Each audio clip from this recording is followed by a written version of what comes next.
Welcome back to our final segment of Bells of Hale. I'm Mark Hale, your host. Today we've been talking about gay marriages.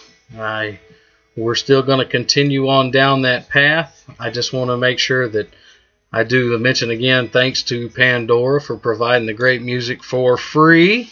I love anything free, and especially good music. That was Stained and Everything Changes. We'll be sure to finish that up before we get off the air here. I've shared my opinions on gay marriages. I've shared a little bit of why I don't believe it is and how my eyes were opened by someone that I was celled with in prison, a gay man, that opened my eyes to some things, and I opened his eyes to a few things too. It's a hard thing because I don't want to offend anyone, but it's hard to talk about things that you don't believe in without offending someone. If it's not offensive, if what you're saying isn't offensive, then it's not getting through. And that's just the bottom line. I heard a preacher say that once: if I'm not stepping on your toes, I'm not stomping hard enough. And that's the absolutely truth. Because if it's not offensive to you, you're not going to see what the errors are. If someone doesn't tell you the truth, you're not going to see it. If I'm doing something wrong in a relationship, any relationship, relationships are hard. I just had a breakup, as of yesterday. And, relationships are hard. They're hard work sometimes. There's miscommunication, especially in the great age of being able to communicate in 50,000 ways: cell phones, texts, IM, Skypes, whatever. It's hard because things get lost in the translation, messages don't get read, whatever. But unless someone points out to me what I'm doing wrong and how I'm doing it wrong, yeah, it may hurt and it may sting. I may get upset about it. But then I have to think about it, because why would they be telling me this? If they're telling me this, then I might actually be doing something wrong. And so my eyes were opened because I was doing things wrong. People that choose to be gay, they are still human beings. They may be living a lifestyle that is not in agreement with what I think they should be leading, but I don't have to live their life. And I'm not going to tell them how to live their life. All I'm going to say is that, the way that you're living is not right. And, and you can choose to accept that, or you can choose not to accept that. That's on you. And I don't mean that to upset anyone, but that's just the way it is. And I really take offense to gay people having gay pride parades and making sure that they come out of the closet, and that they make sure the first thing they tell you now is that they're gay. Not that, hey, I'm a businessman at so-and-so, blah, blah, blah. It's, I'm gay, And I just, you want me to know you as a person. And this is what I told my roommate that time my cellie, you want me to know you as a person, but, the only thing that you want to do is throw up how gay you are at me. You want to be treated the same as a heterosexual person, but heterosexuals don't go out having parades and celebrate being heterosexual. They be with the person they love, and they work, and they do what they have to do and pay their bills and raise families and this and that. So, I have a few issues with some of the things that gay folks do. And I understand that right now that they believe that they have a cause that's worth fighting for, and I don't think so. And that's just the bottom line. And I don't think that since marriage is a Christian institute, gay people, even the federal government and states and this and that, they should even recognize marriage as an institution anyway. Because it was set forth. If we're going, and like I said, separation of church and state's not in our Constitution anywhere, in any of our amendments or anything. A letter from Thomas Jefferson to a church, for those of you who don't know and hadn't heard me say it, you'll probably hear me say it 1,000 times. But, excuse me, it's a Christian institution. And that's it. There's no other way to say it. So you can't be gay and be married, because God doesn't allow that. That goes against everything he is. And he does not contradict himself. He is the truth. He created truth. So if you're a Christian man, then, or Christian individual, then that's how you believe. You can't believe that gay people can get married. Otherwise, you're not following what the Bible says. So any Christians out there that may get offended, I'm sorry, but that's just the truth. If you believe that two people of the same sex can get married, then you're not following what the Bible says. You're just not. Bottom line, I can show it to you. You can't show it to me and then where I'm wrong, but I can show it to you and then where I'm right. And without twisting it, because it says it as plain as day. It says it plain as day. But that's neither here nor there. You know, it's hard. And if you can't tell, I'm struggling with what to say without getting mad and angry, because I take strong offense. I really do. I take strong offense to you wanting to benefit as a married couple underneath the umbrella of Christianity, which is married, you know, or underneath the umbrella of marriage, which is Christian, but then you claim not to be Christian.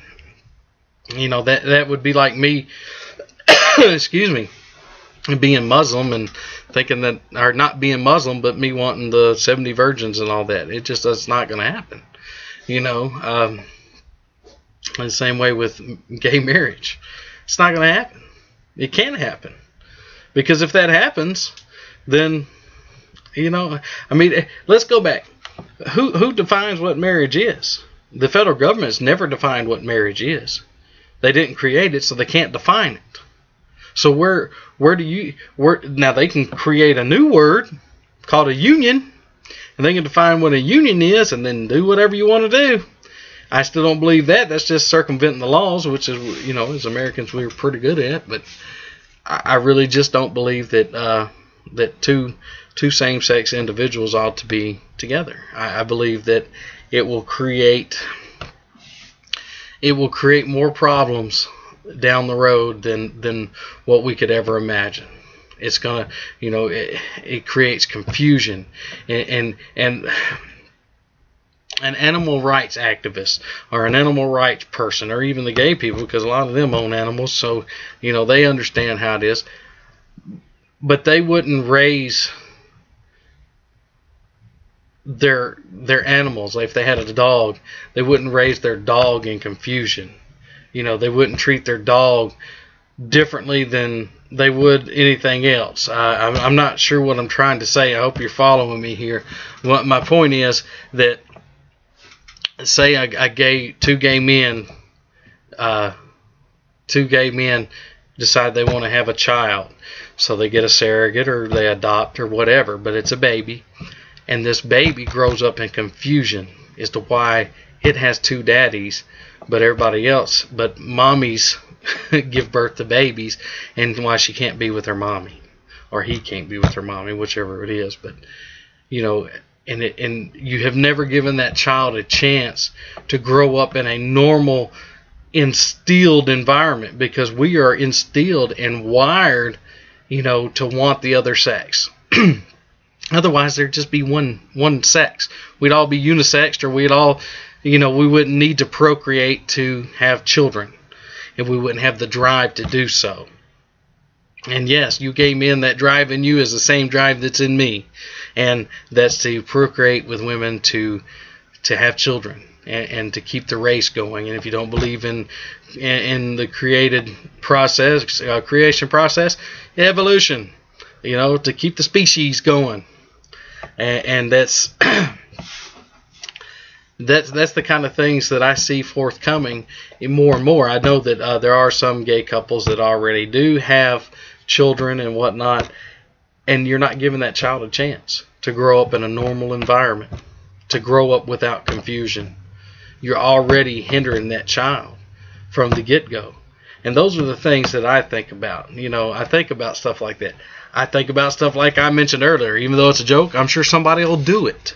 You know, there's a huge tax break difference between being married and being not. So what's to stop two best friends from just going ahead and hooking up, getting the license and whatnot, even living together, you know? and taking advantage of the government, which in turn costs you and me more money. And then we complain because the gas prices are so high and this and that, but the government has to tax the snot out of it to pay for everything that it's got its hands into. And you know, I would be more for states being given the rights to to allow gay marriages, you know, and letting them make the decisions, each individual states, as I would the federal government. But the federal government has to have a say-so in it, because when you go to file your taxes, you can file them and claim, you know, and be married with each other. So that's my stance on gay marriage, whether you like it or not. You know, I don't agree with it, but I don't hate the people that are gay. You know, all we can do is pray for you that, you know, you do see the light, you know, before it's too late. Just like people pray for me when I was doing wrong, and even the things I still do wrong, they pray for me and hoping that I'll see the light before it's too late. So it's just the way it is. You know, just somebody tell me where you base your beliefs on. Where do you base your morality on? You know, is your morality defined by society and what's acceptable, or is your morality defined by a higher power of some sort? You know, mine is. You know, I have something to go back to. I don't have laws and rules and regulations to go back to prove my morality and what's morally right and wrong. You know, I have somewhere to go that gives absolute standards of what's right and wrong. And it's not just a list of rules. It's taught with love and acceptance. So be glad to share that with you too, but somebody can maybe tell me where you get your morality concepts from. But that's all I'm going to say about the gay marriage today. We're going to move on to a little short segment here. Got about 3 minutes left. I'm going to talk about pet peeves. Pet peeves. I was riding down the road today. Had to go to my new employer and pick up a few things for the week. And, excuse me, as I'm driving down the road, a young lady, a beautiful young lady, mind you, pulls out. So I wasn't too mad at her when she did this, by the way, because she was gorgeous. But pulls out in front of me. I'm moving down the road 45 miles an hour, something like that, and pulls out in front of me and is going almost backwards. She's going so slow. I get up beside her and she's weaving between lanes, and I've got to get over, and she can't make up her mind. I get up beside her and she's texting. That's one of my biggest pet peeves. Man, I tell you what, it makes me want to pull in front of you and slam on my brakes and let you eat my bumper and buy me a new truck. I'm telling you, that's how mad it makes me. There is nothing in this world, nothing. I can't think of a thing that is going on in this world that cannot wait 2-3 minutes for you to pull over and answer and text them. Nothing. If a family member is sick, in dire straits, and dying or whatever, has been in an accident, your wife's giving birth, whatever, you can still pull over. You can still pull over. Find out what's going on. Don't put the rest of us in jeopardy because you want a daggum text. That's crazy. That's as bad to me as drinking and driving. Don't be foolish enough to put the rest of us in harm's way just because that moment, entering that text, where you at, is that important. It's not. And I'm pretty sure that there's plenty of parents that can attest to that because they've lost their teenage boy or girl, or even more than that. And I can't. Another thing goes along with that is I can't understand what the correlation is between your right foot or left if you drive with your left foot. I don't know anybody does, but your gas pedal foot and your phone and slowness. Why does that affect? Me and you could ride down the road in the front seat and have a conversation with each other, and my driving is never affected. But man, put that phone up to somebody's ear, and it's like they just lost all track of the world. Weaving, slowing down, speeding up. I can't figure that out. Wish somebody would do a study on that. Maybe they have and I've just missed it. But maybe there's a technical a technical reason or a scientific reason as to why that happens. I mean, does the cell phone affect your brain in such a way that you can't drive and talk at the same time?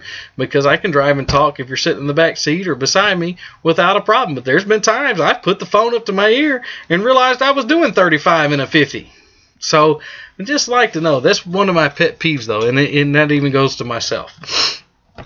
I would say here, the last one that I wrote down today is I saw something about an animal rights activist that was all about preserving the rights of animals and don't abuse them and don't beat them. Don't get me wrong. I don't believe you should beat your dogs, your animals, or anything like that. I believe some of them need to be killed for meat. But that's it, I have 3 dogs, and they're wonderful, and I love them, and I would probably do some serious harm if you harmed one of my animals. But this animal rights activist that was all about protecting and saving the animals got an abortion. And I'll just leave you on that one there to think about it on your own. An animal rights activist that got an abortion. Isn't that something? Don't we live in a great country where that can occur? I want to thank you for watching today's 4-part segment of Bells of Hale. Again, we had to change her name from Hale's Bells because apparently great minds think alike, and there was already another one out there. So this is Mark Hale with Bells of Hale. Going to go enjoy another beautiful day here in Middle Tennessee before the storms come tomorrow. But we hope that you tune in again tomorrow. Thanks a lot. Y'all guys have a great day.